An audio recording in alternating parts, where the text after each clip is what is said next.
Welcome to my new blog post 12, and in this blog post, I'm going to discuss about the fact table. So let's start.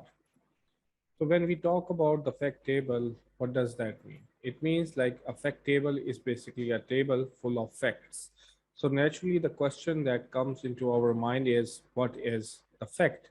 So the fact is basically a numeric field, and it always will be a numeric field, which usually needs to be aggregated and will be set as the value part of the visualization. We will later see it in our Power BI display part. So for the better understanding, let us understand the fact table with respect to the following diagram. So here we have a table and it contains multiple columns. Uh, Now, if you look closely, there is a column in which numbers are coming. Only the numbers are coming. So order quantity, unit price, extended amount, product standard cost. So these are some kind of values that are coming in, and these are basically aggregated value or the granular value, some kind of a value, but these are the values which are required to be reported, and these are going to be utilized as the value part of the visualization. So these values are normally called or named as facts. You can actually imagine a fact as like sum of particular column, maximum, minimum, so average. So these are the aggregations that normally we utilize in order to showcase aggregations or as facts. Now, if we have these facts, so what is this part? So this is the keys part, and in order to understand keys, you need to understand the dimensions. I have elaborated the dimension in my previous video, so you can actually check it out. But these are the keys that are actually coming in with respect to various dimensions whom this fact table belong to.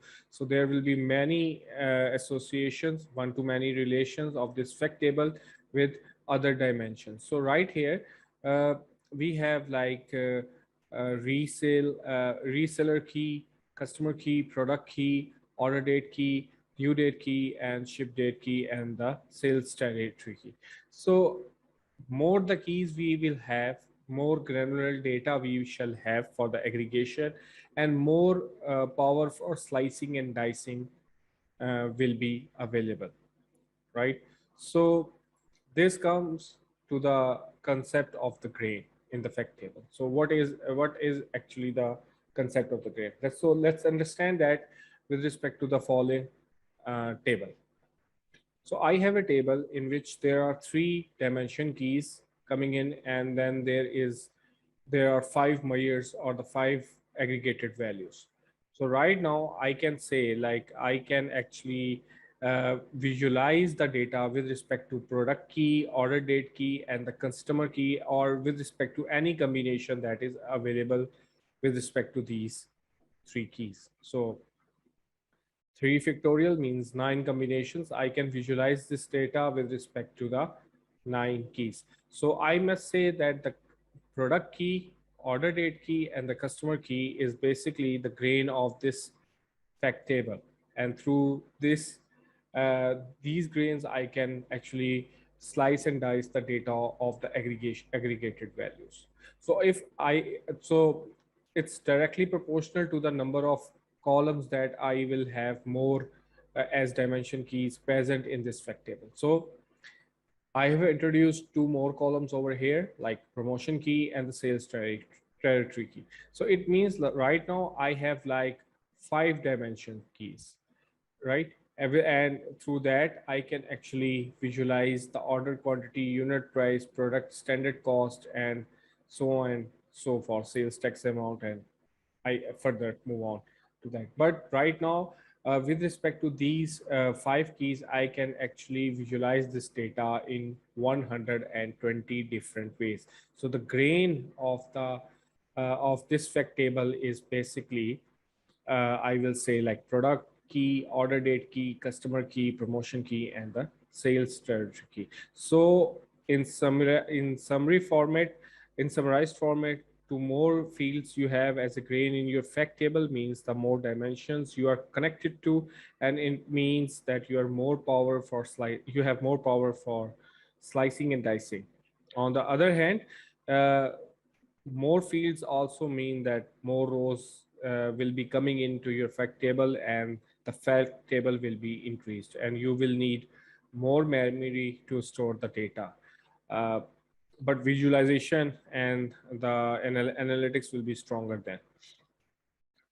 So, uh, so now moving further, I will discuss, like, there are different types of fact tables. So the first fact table is basically transactional fact table, and this is the most common type of a fact table. When a fact table is basically built from a transactional data table, that the transactional database that contains the transactional data table, then the outcome of uh, that table will be the transactional fact table. It is a transactional fact table which we have only one row per transaction, and the grain of the fact table is at the transactional level.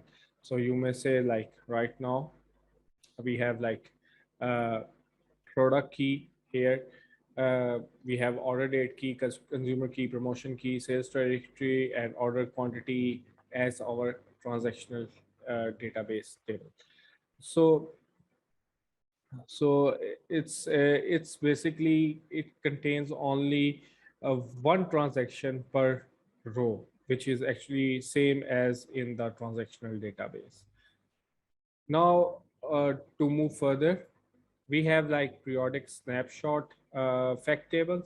So if you really do not need all the details in the transactional table, or the amount of data is so huge that keeping the transaction doesn't make sense, and you would at the end of the day only query data at the aggregated level, then you can actually create aggregated table based on periods, for example monthly, quarterly, yearly, etc. This type of fact table is called basically periodic snapshot fact table, and the grain of periodic snapshot fact table is the desired period or and other dimensions. So here in the following table, I have like product key, which is actually another dimension for the sliced in, but here I have period key as well. So right now what I am saying, like, for this period, I am uh, accumulating the amount for the particular product key, and the consumer key, and the order quantities. Order quantities are being aggregated, and the sales amount is also being aggregated. So for a certain period, for the certain product, for the certain customer, I am just aggregating the data of order quantity and the sales amount. So this is a slicing and dicing with respect to a certain period, where you don't need to utilize uh, you don't want to utilize a granular data or the transactional data. So another one is accumulating snapshot fact table. So this is the snapshot. It is actually created through a process. For example, for creating a work order, first the work order request has to be raised, and then it should be sent to appropriate department and the manager. Then the manager should approve or reject it. Then it depends upon the action. Some other steps might occur. Every row in the accumulating snapshot fact table will have details of one work order in such case. So the reason that is the table is called the accumulating snapshot, it is the basically the part of the data coming later into the data table. At the time of processing the table, we might not have the entire data for a workflow or the process. So so the following screenshot is basically an example of accumulating snapshot fact table, and you may see that not all columns for every row is filled. Some part of the data might arrive later. There are columns showing different stages of the process. So it's not necessary that you will get the data uh, uh, on the fly in the warehouse with respect to this. So it might come later in this data. So this is a rare case, but it is used in the industry, and it's another type of the accumulating fact table. So the last one is the factless fact table. So what is the factless fact table? So we can say that, like, after the transactional table, this type of fact table is the most common type of the fact table that is being used. So a factless fact table is a fact table without any facts. Like, it doesn't have any aggregation included in it. It will have only dimension keys. So it's like, because like it has an important purpose. So a factless fact table is to check, not part of an analysis. For example, in a model like star schema with for example sales table, you how can you tell basically that there will be a promotion for a product in a day, and there are no sales made for it. So for this kind of scenario, you will use the fact table, factless table. So uh, so you can actually visualize this better by utilizing the following ERD diagram. Like, here is in the middle, uh, there is a factless promotion uh, table, and it contains the dimension keys from different uh, tables, right? So what I will do, if I would like to see, like, what is the promotion value for a certain product for a particular day, uh, I will have. So I don't need, I really don't need to aggregate the data coming from the product table for the promotion values. So what I will do, I will simply create a bridge table, and it's gonna take the three keys, and whenever I would like to query, I will just make a SQL query or the DAX query and put it on the factless promotion and see, like, what kind of promotion was given and provided at a certain date for the certain product. So this is all about the fact tables. Hope so you have enjoyed it. So let's move toward uh, our Power BI presentation. So here it is, our blank board. So coming towards that, so let's see, what do we have here. So here in the middle, as per the star schema, we have like date dimension, product dimension, sales order, reseller, customer, and the sales territory. Now, all of these values are being, all of these dimension values are coming in here as our dimension keys in the sales fact table.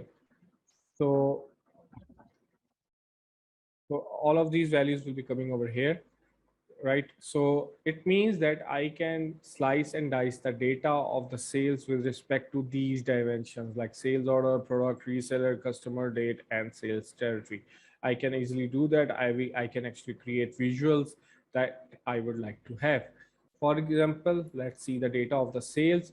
So right now here, with respect to sales data, I have a lot of data over here, and I have like reseller key, customer key, product key, order date key, due date key, ship date key, sales territory key, and then I have my years or the aggregations, order quantity, unit price, extended amount, standard cost, total product cost, sales amount, and discount price. So I can slice and dice this information, which is called fact, with respect to the dimension keys, which are these, right? So let's play with them. So in order to understand this, I'm just going to drag the table because it will give me a good view about our scenarios. So let's suppose I would like to see sales, right? And I would like to see, I just go and I would like to see the unit price. So right now I'm just getting a one unit price, which is actually 465.18. So right now, I don't know. It's just a simple unit price, and I don't know anything about it. So let's suppose I would like to see it with respect to product. So for the product, I just go and I just click on the product name, right? So right now, the product dimension, what actually happens is like a product, it it goes into the fact table, right? That dimension product, the Power BI basically picks up the dimension key, went into the fact table and gets the unit prices against each product and showcased it over here. So automatically, it has it picked up the value and showcased the unit price over here. So let's say like I would like to see the standard cost as well with respect to the product. So I will have the standard cost as well coming in right now. So let's introduce more dimensions over here. For example, I would like to see the date wise data. So as you can see, by just introducing the date, I have more data coming in right now. Previously, it was like for less. So more keys or the more slicing and dicing will be introduced, the more data will be uh, comes into the granular level. So right now I have omitted the date. Let's click on the fiscal quarter. So with respect to the quarter, data is still coming in and pouring in, but it will be few or the less than the dates than the date level. So let's suppose I don't want to see the product name. So what will happen? So I have omitted the product. So just omitting the product, you can see like the data is only unit price, standard cost, and the fiscal year is coming right here, right now. Let's suppose I don't want to see the standard cost as well. So you can see that the data is like comes into a very granular level right now, like for the fiscal quarter of 2018, this is the unit price that is that we are seeing, and for the quarter 3, 4, and so on and so forth, you can see the more data. So the more dimensions will be associated in the visual, the more granular data you will see. So this is something that I talked about, like granularity of the data or the grain of the table. So you can actually see as many as visuals. You can actually utilize Power BI in order to see the data. And in future posts, we will discuss more about visualization, how to create the visualization, how to model the data, how to utilize DAX, its functions. And these all operations will be performed on basically two tables, fact table and the related dimension table.